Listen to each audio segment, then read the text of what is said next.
नमस्कार मैत्रिणींनो, आज आपण चकलीची भाजणी बनवणार आहोत। तर काय काय साहित्य घेतलेले आहे ते मी तुम्हाला अगोदर दाखवणार आहे। अगदी खमंग अशी आपली ही चकलीची भाजणी होते आणि अगदी झटपट होते। चला तर मग मी तुम्हाला दाखवते आपण काय काय साहित्य घेतलेलं आहे।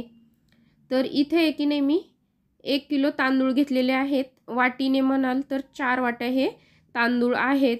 अर्धा किलो की नाही आपली हरभऱ्याची डाळ घेतलेली आहे। तर ती वाटीने म्हणाल तर ती 2 वाट्या डाळ आहे।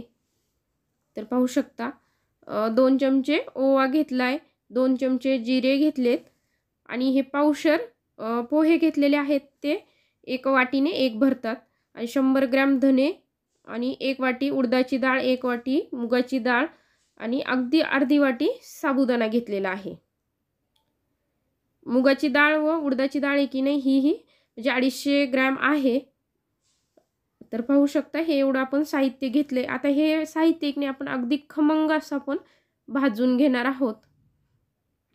तर अगोदर आपण आता तांदूळ भाजून घेत आहोत।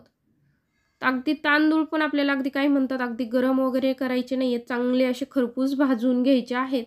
कलर बदलेपर्यंत अगदी म्हणजे असे खूप असे काळे वगैरे डाग नाही, तांदूळ असे जास्त भाजायचे नाहीयेत। अगदी कलर बदलला की पाहू शकता मी तुम्हाला दाखवते, तांदळाचा कलर बदलला की तांदूळ खूप छान भाजले जातात खमंग। तर हे पहा तांदूळ भाजून झाले। आता आपण इथं लगेच हरभऱ्याची डाळ आहे की नाही भाजून घेत आहोत। डाळ ही आपण अगदी खमंग अशी भाजून घेणार आहोत आणि हे भाजताना आहे की नाही आपण गॅस आहे की नाही कमी गॅसवर भाजून घेणार आहोत, अगदी फुल गॅसवर नाही भाजणार आहोत। तर पाहू शकता डाळ ही आपण अगदी खमंग अशी भाजून घेत आहोत। आपण ही भाजणी अगदी खमंग भाजली की आपली चकली ही अगदी खमंग होते। तर पाहू शकता हे पहा डाळ ही असं कलर बदलतो।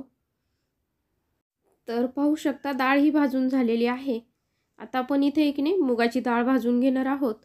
तर मुगाची डाळ ही अगदी चांगली अशीच आपण ही डाळ भाजली तशीच कमी गॅसवरच ही मुगाची डाळ ही चांगली अशी भाजून घ्यायची खमंग।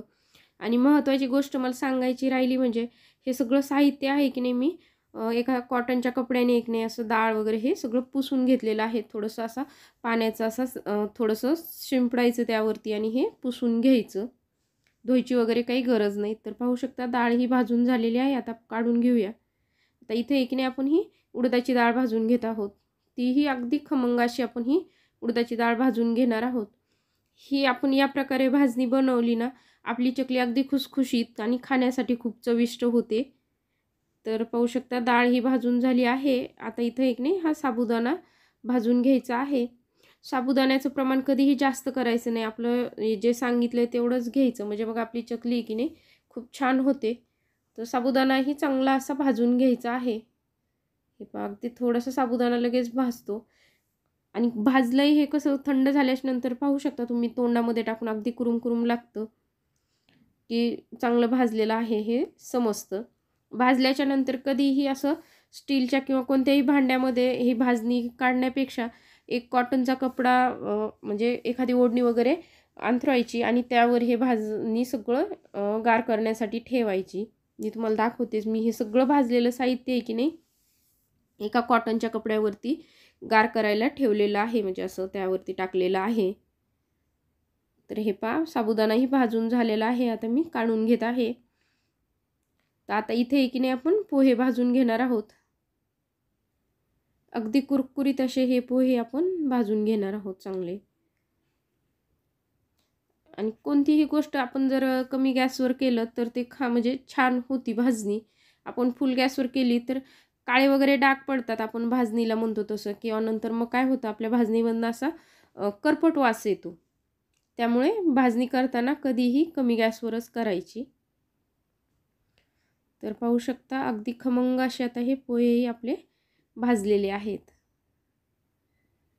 आता हे आपण लगेच पोहे काढून घेणार आहोत आणि इथे की नाही आता धने भाजून घेणार आहोत। धनेही अगदी झटपट असे भाजतात। तर पाहू शकता धनेही मस्त खमंग भाजून घेतलेले आहेत, झालेत। आता इथे एक नाही ओवा आणि जिरे आपण नाही भाजले ना तरीही जमतात, पण मी अगदी थोडेसे की नाही गरम करून घ्यायला लागली, अगदी कडक होतात आणि आपल्या भाजणीमध्ये दळून ही छान येतात, त्यामुळे आपण हे नंतर टाकले तरी जमतात, पण भाजणीत टाकलं तर आणखीन वास वगैरे छान येतो, त्यामुळे मी हे भाजणीतच टाकत आहे. हे पहा, जिरेही मी थोडेसे आता गरम करून घेत आहे. तर इथं जिरेही असे खमंग हे पहा मस्त भाजून घेतले आहेत, पटकन भाजले जातात.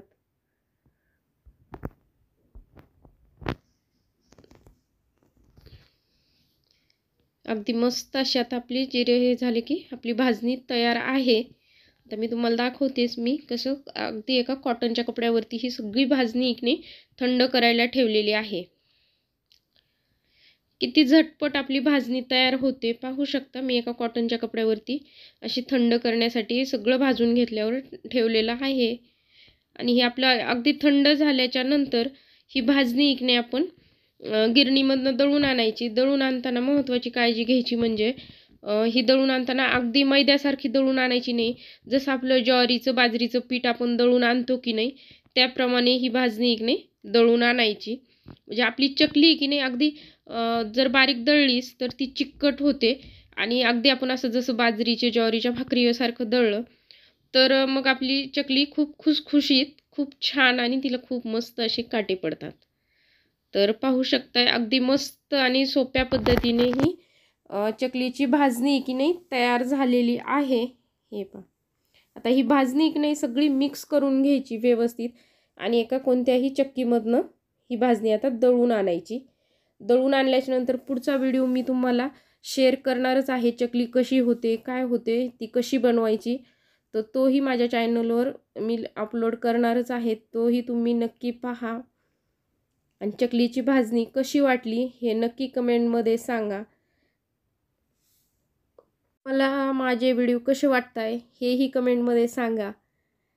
आणि ही भाजणी तुम्ही नक्की बनवून पहा. हे पहा किती मस्त अशी खमंग अशी आपली भाजणी झालेली आहे. माझ्या चॅनलला लाईक करा, शेअर करा, सबस्क्राईब करा.